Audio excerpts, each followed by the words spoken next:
사랑하고 축복합니다. 오늘 우리가 살펴보고자 하는 주제는 행복입니다. 앞으로 오늘을 포함해서 5주간 우리는 행복을 따라갈 것입니다. 인류가 가장 관심 있어 하는 주제가 행복이 아닐까 싶습니다. 어떻게 하면 더 행복해질까? 뭐가 있으면 나는 행복해질까? 그리고 많이 비교들 하시죠? 저 사람보다 나는 행복할까? 덜 행복할까를 따집니다. 행복해지시기를 주의 이름으로 축원합니다. 결론부터 얘기를 하고 들어가야죠. 행복해지셔야 됩니다. 행복을 정의한다는 것이 참 어렵습니다. 행복에 대해서 너무 많은 책이 나와 있고 너무 많은 이야기들을 하고 있기 때문에 그렇습니다. 사람들마다 10명이 모이면 10명 다 행복의 조건이 다릅니다. 어떤 사람들은 행복을 소유의 문제로 이해합니다. 얼마나 가졌느냐에 따라서 행복하다, 가지지 못했으면 행복하지 못하다고 얘기합니다. 그래서 많은 사람들이 얘기하기를 많이 가져야 행복하다, 남들이 가지지 못한 것을 내가 가지고 있을 때 나는 더 행복하다라고 생각하는 사람들이 있습니다. 어떤 사람들은 병에 걸려서 건강에 어려움을 당한 분들은 건강이 행복의 제일 큰 조건이다라고 얘기하고 있습니다. 그럴 수 있습니다. 틀린 건 아닙니다. 어떤 분들은 사랑하는 사람과 좋은 관계를 유지하고 있을 때 그것을 행복하다라고 말하고 있고요. 어떤 분들은 소망했던 것을 원했던 자리에 올라가야만 행복하다라고 말할 수 있습니다. 세상은 그렇게 행복을 정의하지 않습니까?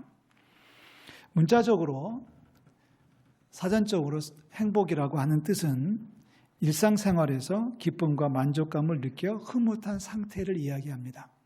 일상적인 생활에서 특별한 경우가 아니라 일상적인 생활에서 기쁨이 있고 만족감이 있어서 마음이 흐뭇하면 그것을 행복이다라고 정의를 하죠. 성경도 행복을 얘기합니다. 과연 성경에서는 행복을 어떻게 정의를 할까요? 딱 부러지게 정의하는 말은 물론 없습니다. 행복이란 말이 한 5, 6번 정도 사용되는데 행복이란 말보다는 복을 더 많이 강조하고 있는 게 성경 아니겠습니까? 그런데 성경은 말합니다. 주는 것이 받는 것보다 더 복되다. 아멘. 원한을 품고 사는 것보다야 용서하는 것이 더 행복한 사람이다. 동의하십니까? 복을 받는 것도 좋겠지만 축복의 통로가 돼서 내가 받은 복을 이웃들에게 나눠줄 수 있으면 그것이 축복이다, 행복이다라고 정의합니다. 남을 더 훌륭하게 낮게 여기는 것이 그리스도의 마음이니 그리스도의 마음을 갖고 사는 것이 행복이다라고 하는 것이 성경의 결론적 가르침입니다. 한마디로 말해서 우리가 도착 지점에 가서 우리가 선포해야 되는 것은 바로 이 말입니다. 행복이란 내가 누구를 행복하게 만들어줄 때 얻어지는 감사다. 축복이다. 자, 내가 뭘 가지고 뭘 누려서가 행복한 게 아니라 내가 노력하고 내가 수고해서 누군가를 행복하게 해줄 수 있다면 그것이 진짜 행복이다. 우리가 도달할 결론입니다. 오늘 설교 제목에 행복 연습이라고 했습니다. 행복 연습 한번 해보시겠어요? 행복 연습. 행복 연습이라고 하는 말은 한 번, 2번 해서 되는 게 아니라 계속해서 노력해야 된다는 뜻이지 않습니까? 작년에 출판된 맥스 루케이도가 How Happiness Happen 직역을 하면 행복은 어떻게 만들어지는가라는 책을 썼습니다. 지난 1년 동안 이 책을 여러 번 읽었습니다. 그리고 여러 가지 행복에 대한 책을 공부하면서 행복에 대해서 설교를 하고 싶었습니다. 그래서 오늘 하는 겁니다. 앞으로 5주 동안 할 겁니다. 이 How Happiness Happen이라고 하는 이 책 제목을 번역자는 행복 연습이라고 번역을 했습니다. 저는 그 번역이 아주 잘 됐다고 생각합니다. 행복은 누군가를 행복하게 만들어줄 때 진짜 행복이다. 그리고 그것은 한 번, 2번 해서 되는 게 아니라 끊임없이 계속 노력하고 연습하는 것이다. 사랑하는 성도 여러분, 행복해지시기를 주의 이름으로 축원합니다. 아시는 분은 아시겠지만 저희 아버님은 평생을 수학을 가르치셨던 분입니다. 중학교에서 수학을 가르치셨는데 제가 저희 아버님한테 수학을 한 2달 정도 배운 기억이 있습니다.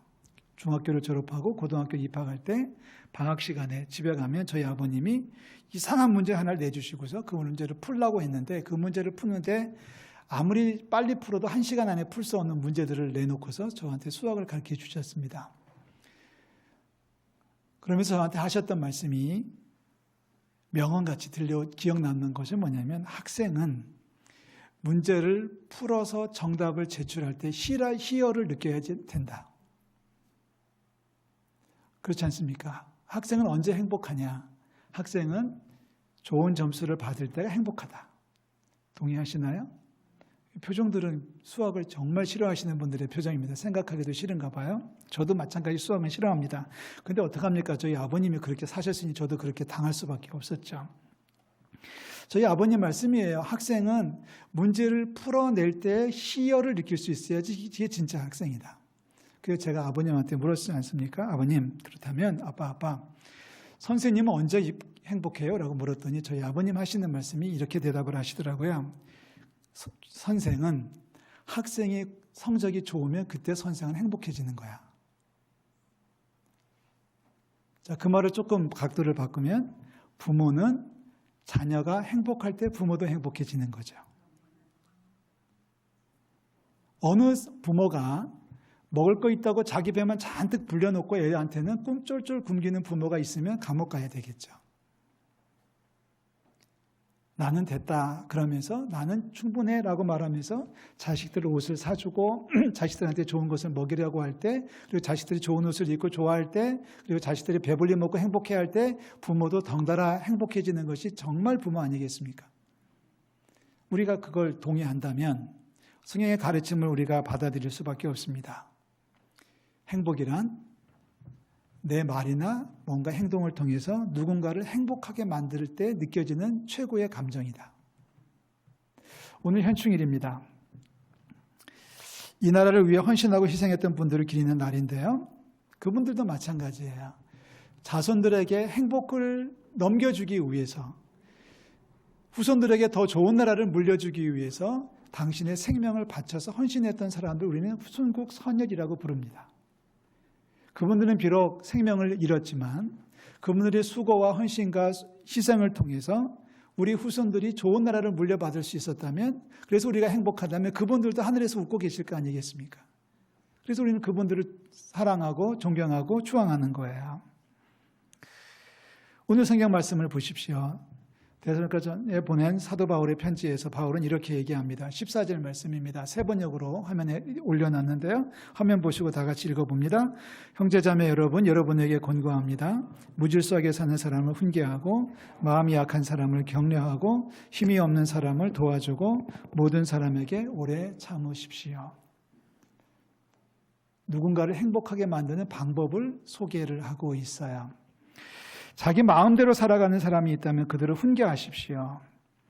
마음이 약한 사람들이 있다면 그들을 격려해 주십시오. 힘이 없는 사람들이 있다면 당연히 도와줘야 되지 않겠습니까? 그래서 모든 사람이 잘할 수 있을 때까지 기다려 주십시오. 그 뒷말을 이어나갈까요? 그래서 그 사람들이, 모든 사람이 잘하게 되면 우리에게도 기쁨이 찾아올 것입니다. 그러니까 훈계하고 격려하고 도와주면서 그 사람들이 잘할 때까지 참고 기다려주세요. 참고 기다리면서 그 사람들을 훈계할 때는 훈계하시고 격려할 때는 격려해 주시고 도와야 될 때는 도와주셔요. 그래서 그 사람들이 잘하게 되면 그 사람이 행복해할 것이고 그 사람이 행복해하는 모습 보면 나도 행복해질 것입니다. 이게 성경의 가르침이에요. 그리고 사실 우리가 그렇게 살아가고 있습니다. 거기 모든 사람이라고 하는 단어에 집중을 해주시기를 바랍니다. 모든 사람이 누구일까요? 그 모든 사람이 더 많아지면 많아질수록 행복은 그 범위가 더 넓어질 줄로 믿습니다. 첫째는 남편이 아내를, 아내가 남편을, 부모가 자식을, 자식들이 부모를, 형제가 형제를, 이웃이 이웃을, 친구가 친구를 격려해주고 도와주고 붙들어줘야 됩니다.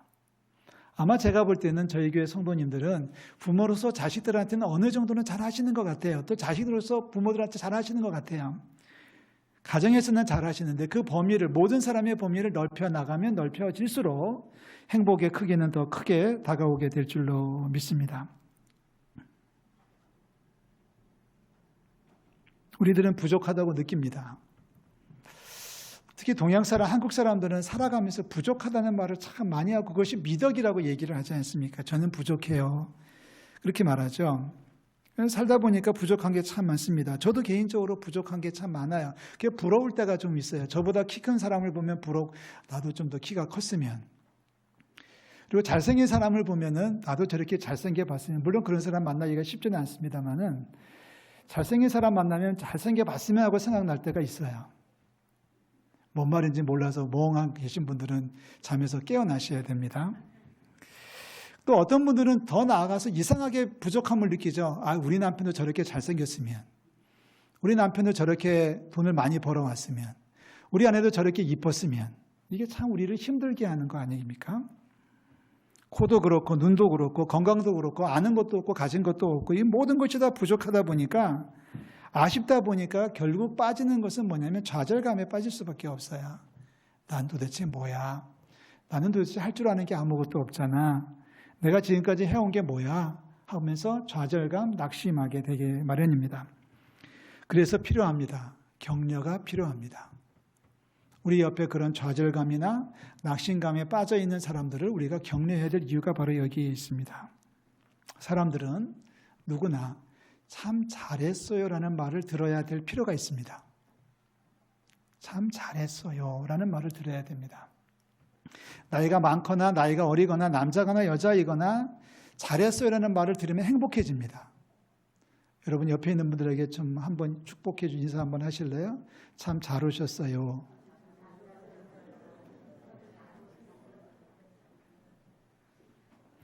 내가 옆에 있는 분에게 참 잘 오셨어요, 잘했어요라고 말할 때 그분이 얼굴이 펴졌습니까? 그분의 얼굴이 펴진 것만 보이십니까? 내 얼굴은 안 펴지셨습니까?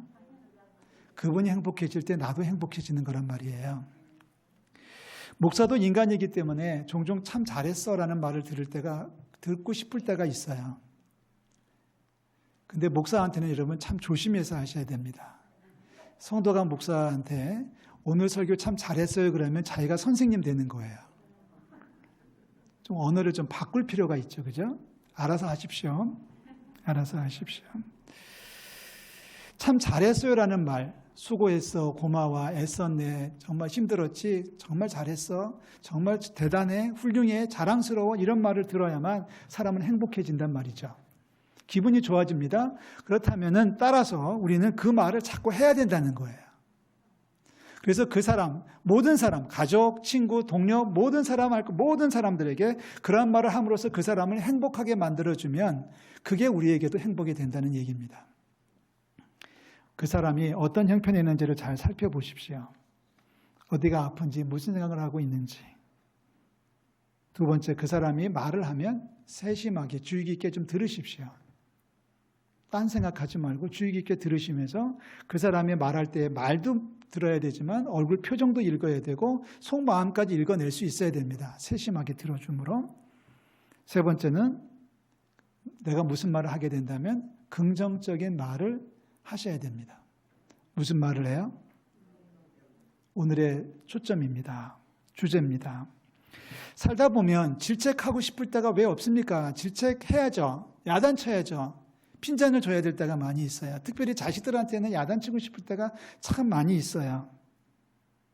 그런데요, 부정적인 말, 야단을 치고 질책을 하고 핀잔을 주는 말을 우리가 부정적인 말이라고 표현한다면 부정적인 말을 한 번을 하시면 의도적으로 긍정적인 말은 5번을 해주십시오. 부정적인 말을 전혀 하지 말자는 뜻은 아니에요. 해야 될 필요가 있다면 하되 대신해서 긍정적인 말을 5번 이상을 하는 것이 행복해지는 거예요. 자, 긍정적인 말과 부정적인 말이 무엇일까요? 예를 들자면 아이가 성적표를 가지고 왔는데 영어 성적은 수인데 수학 성적은 미예요. 너 수학 열심히 해야 되겠다? 부정적인 표현입니다. 안 좋은 걸 얘기했으니까. 해야죠. 그 말 당연히 해야 되겠죠. 그렇다면 그 한마디 그렇게 했으면 잘하는 이야기를 5번 하라는 얘기예요. 너 영어 진짜 잘하는구나. 이러다가 영어 박사 되겠다. 영어 선생님 되겠다. 긍정적인 말을 5번을 해주라는 거예요. 어떤 부인이 집 밥을 해갖고 남편한테 차려갖고 왔는데 돌이 있더라는 거죠. 밥에. 그랬더니 남편이 씩 한마디 했습니다. 이걸 먹으라고 갖고 온 거야? 그러면 부부가 아니에요. 정말 좋은 부부면, 좋은 남편이면 뭐라고 하겠습니까? 그분은 그랬다는 거죠. 씩 웃으면서. 돌보다는 밥이 훨씬 많아. 어떤 대학 교수가 실험을 했습니다. 조사를 했습니다. 많은 가정들을 대상으로 놓고 연구를 하고 검토를 했는데, 조사를 했는데, 왜 저 가정은 늘 행복하고 저 가정은 왜 불행할까? 많은 가정들을 놓고서 행복한 가정과 불행한 가정들을 비교를 했습니다. 행복한 가정, 행복한 집을 찾아보니 잘 먹고 건강하고 집도 크고 돈도 잘 벌고 애들도 공부 잘하고, 맞습니까? 아닙니다. 돈도 없고 몸도 아픈데도 불구하고 집도 아주 다 쓰러져가는 오두막 같은 집임에도 불구하고 행복한 가정이 있고요. 모든 것이 다 여유 만만한데도 불구하고 맨날 으르렁거리고 싸우는 집안이 있습니다. 과연 차이는 어디에 있을까요? 행복과 불행한 가정의 차이는 많이 벌었냐, 많이 가졌냐, 똑똑하냐, 많이 누리고 있냐, 이런 것에 좌우되지 않더라는 거예요. 그 대학 교수가 연구한 발표를 보면 행복한 가정의 모습과 불행한 가정의 모습을 보니까 행복한 가정은 부모가 야단을 한 번 치면 칭찬을 5번 하더라는 거예요. 불행한 가정은 칭찬을 하지도 않고 맨날 야단만 치더라는 거예요. 이게 불행한 가정의 모습입니다. 우리 집이 평수가 몇 평이냐 중요하지 않아요. 우리가 오늘 저녁에 뭘 먹을 건지 중요하지 않아요. 못 먹고 배고프고 굶주려도 행복할 수 있고, 행복은 먹고 마시는 데 있는 게 아니라 어떤 말을 어떻게 적절하게 사용하느냐에 따라서 행복해질 수 있다는 것을 기억해 주시기를 주의 이름으로 부탁을 드립니다. 쉽지 않기 때문에 연습이라고 했습니다. 오늘부터 일주일 동안 긍정적인 말을 많이 하는 연습을 하십시오. 의도적으로 자꾸 하십시오.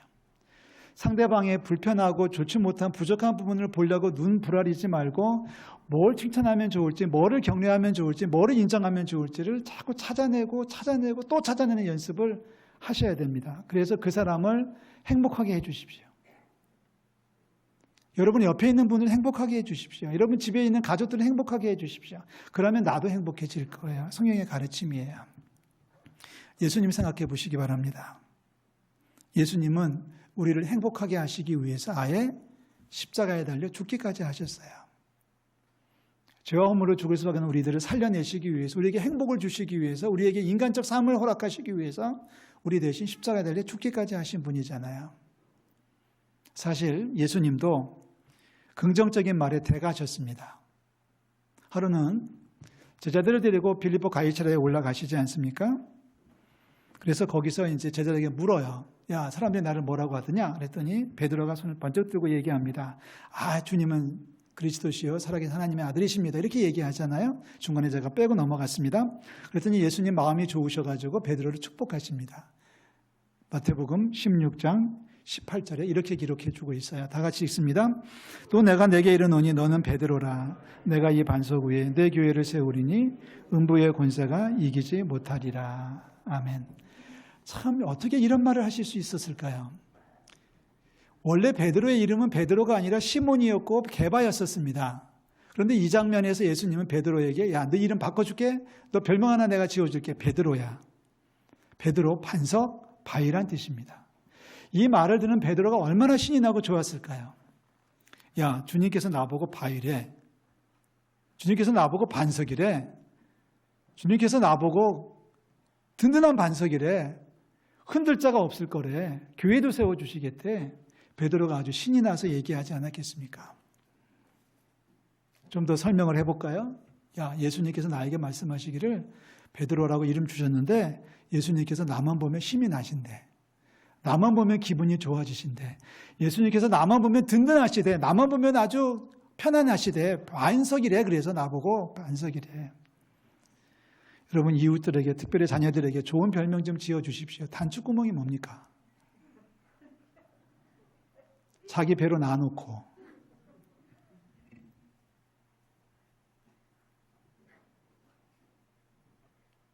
하루는 예수님께서 회당장 야이로의 집을 찾아가셨습니다.